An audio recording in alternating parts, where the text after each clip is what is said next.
Hi, it's Jerry again with Clarity, the Fellowship of Common Sense, and it's time for another weekly message. This week's message is going to be Where Did He Go? And the whole purpose of it is to think about there are some people that believe that when we die, we just cease to exist. Now, of course, there's many different discussions on religion and what we think the afterlife holds for us and where are we going to go and what are we going to do in the future. But there are a group of people that believe that we just when you die, you just cease to exist, that you're no longer there. Well, my approach at Clarity is I've always believed I'm a very factual person. If you can prove something with facts, and then it can't be disputed. I mean, that's just the way it is. Whether you agree with it or not, whether you like it or not, is really irrelevant because if something's a fact, it's a fact, right? And you have to accept that. Now, one scientific fact is you cannot destroy energy. Energy can be converted to a different form, but it doesn't cease to exist. It's still there. It's there forever. And so I 100%, it's obvious. You can see the difference between a dead body and one that's alive. You can see the energy in action. That's what motivates you and makes your muscles move, makes you to be able to talk and to hear people and see things with your eyeballs, interact with other people. That's the energy that's there.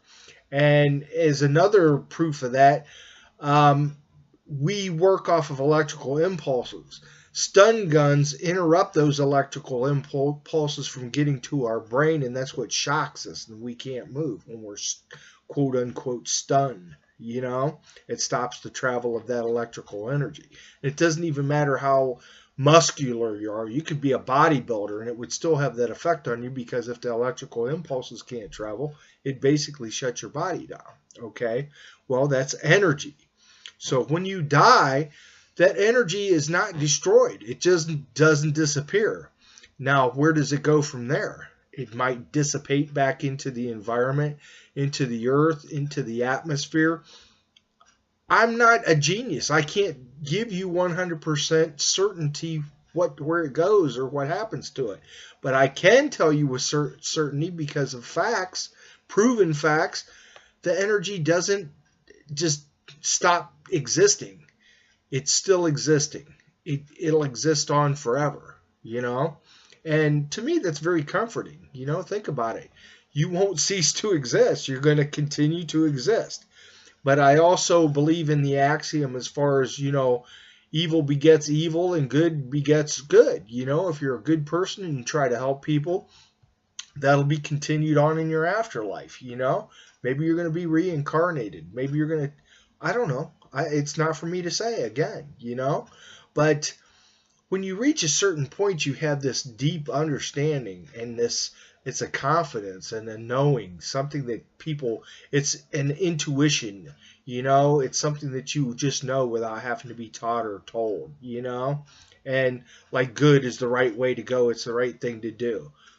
Come on, man. That's like one of the basic things in who we are as people. You shouldn't have to be taught that. If you do bad and you don't know that you're doing bad, then you have a disorder. There's something wrong with you. You're not normal and you're messed up. And that's the way that it really is. That's reality. So the acceptance of things that you can't control and that already are, that's just intelligence, and things are a certain way and you act upon those principles, they govern your life. And that's one of those things. Energy is undying, it is forever, it's eternal.